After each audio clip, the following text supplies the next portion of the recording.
So last night, while most of you were sleeping, President Donald Trump did something that some consider remarkable and some consider detestable. Overnight, in one fell swift swoop, power to Caracas, Venezuela, and the grid was cut. American military swarmed the city. Their dictator, Maduro, was captured along with his wife, put on a U.S. warship, and shipped back to the United States to stand trial for crimes against pretty much everybody. Here's a photo of him. But believe it or not, there is actually a legitimate Vegas connection. And this event has outcomes that could change the world. Welcome back to NLLV. My name is Steven. This is a channel that used to be solely dedicated to just showing you around town. In the last year, we've transitioned more to focusing on the economy in Vegas, and I started to realize the economy at whole and Vegas have an interplay. Today, we have to talk about that crazy operation that happened overnight. My goodness. So first we'll get to the Vegas part, because that's what a lot of you guys on my channel are showing up for, just the Vegas stuff. And where's the connection to Vegas, and where's the connection to everything? And before I tell you about that, I do have to tell you, there are certain words that we can't say on this platform, YouTube, because of their advertiser guidelines. So if you ever hear a creator say the word unalived, it's not that we're a bunch of pansies, it's that we don't want our videos to be restricted. So as you already know, Vegas has been down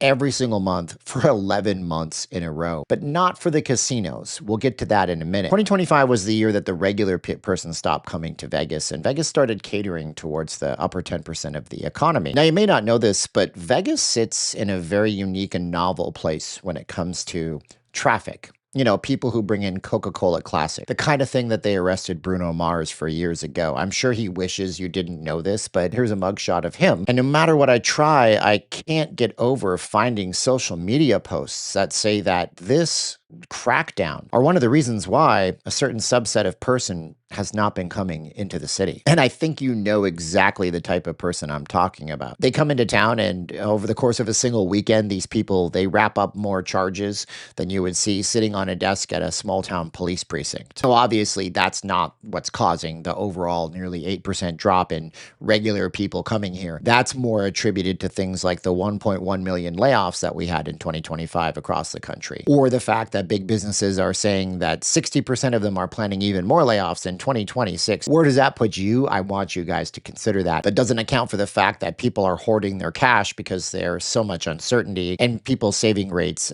right now is at a meager 4.2%, which is actually the worst it's been in recent memory. But hey, look, if a person had cancer, even something as simple as the common cold can be deadly to them. Fewer people, casinos make more money. How does that even work? The casinos pivoted really hard because they're giant corporations that employ some of the most brilliant minds when it comes to marketing and getting their money. Simply put, the city's all in for high rollers. They care about the 10% of the economy that's doing the very best. And if you're not in that 10%, you're in the 90%. And if you're in the 90%, you simply ain't winning in this economy. And this is where it gets really interesting for anyone that's been watching the struggle across the country or in Vegas as a whole. So the US just captured a foreign president who was a brutal dictator in a military raid. That's the headline that everybody's going to be covering today. But there's actually three things here happening simultaneously, which nobody has managed to connect the dots on yet. First, Trump told us on camera what his real reason for invading Venezuela really was. Secondly, Vegas just recorded record profits while shedding 170,000 tourists in the month of November. And third, if you want to come to Vegas in 2026, there's some very serious consequences that you should know about, which went into effect just 2 days ago. I'm going to tell you about all of these three things and how they connect in just a moment. And more importantly, what should you look for if you're actually trading those markets when everything opens on Monday morning? But first, let me jump in and tell you a little bit about our sponsor. A lot of you guys watching this watch the news, you watch the economy, and you're thinking that gas prices are either going to go through the roof because of this, or hey, maybe over time they'll tank and you'll be in the better for it. But what you may not know is that if you were trading the futures markets, you could actually wake up on Monday morning and potentially make money either way. It wouldn't matter if liquid crude, which is the symbol CL on the futures charts, tanks, because you could short that and make some money in the meantime. And if it spiked up and it it went up, you could click a few buttons and potentially make some money there too. That's why I actually made my own course. It's called 1K a day, and in it I have over 730 students who know exactly just that. They know that it doesn't matter what happens to the markets.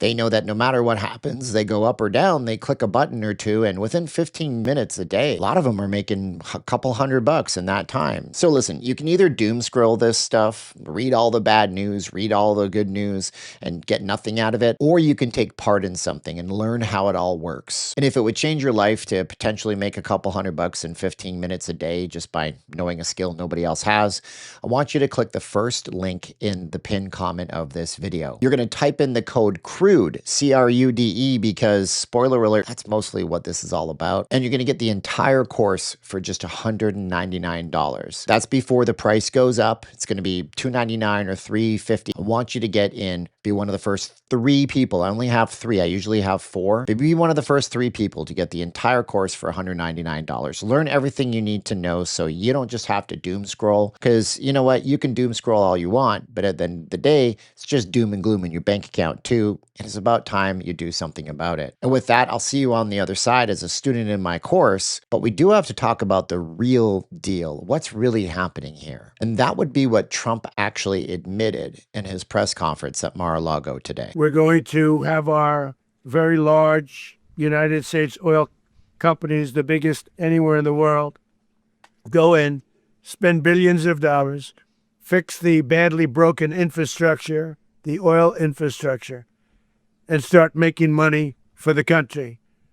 And we are ready to stage a second and much larger attack if we need to do so. So right there, Trump is talking about Venezuela's crude oil. These are proven reserves. They're easy to access. They don't have to jump through any hoops like they do in some parts of North America, converting shale oil into liquid crude that we can actually utilize in commerce and in business. And let's be honest and balanced here, because there's 2 ways to look at this, right? The first way is all the pros, all the good things that just happened. First of all, Maduro is a socialist dictator. He rigged elections in the past to stay in power. He is brutal on his people. His people are starving.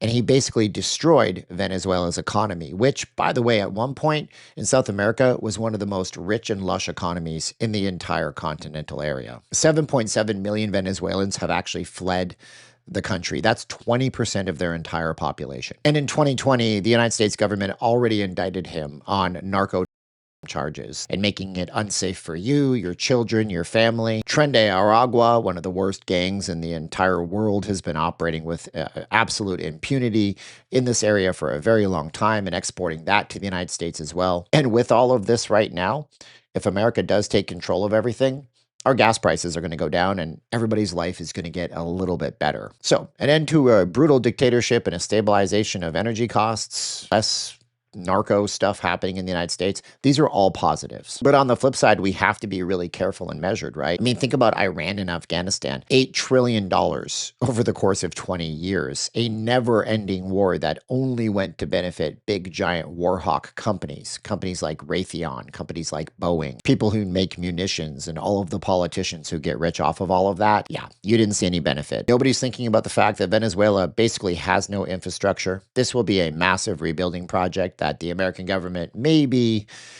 on the foot to pay for, which means taxpayer dollars going to places outside of the country, which nobody wants and nobody really likes. Russia and China and Iran are also not happy. These are countries that had informal trade agreements with Venezuela to buy their oil and keep their economies running. I mean, this cranks up tensions to a level that we've never seen before in this hemisphere, at least not since the Cold War.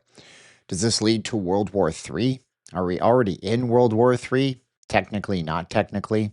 I don't know. But most importantly, the question everybody needs to ask is, how certain are you that this doesn't turn into a forever war? I don't have all the answers. But what I do know is that this is happening on the backdrop of one of the worst years for the economy in the United States ever. So look, there's so many things at play here that are positives and negatives for everybody.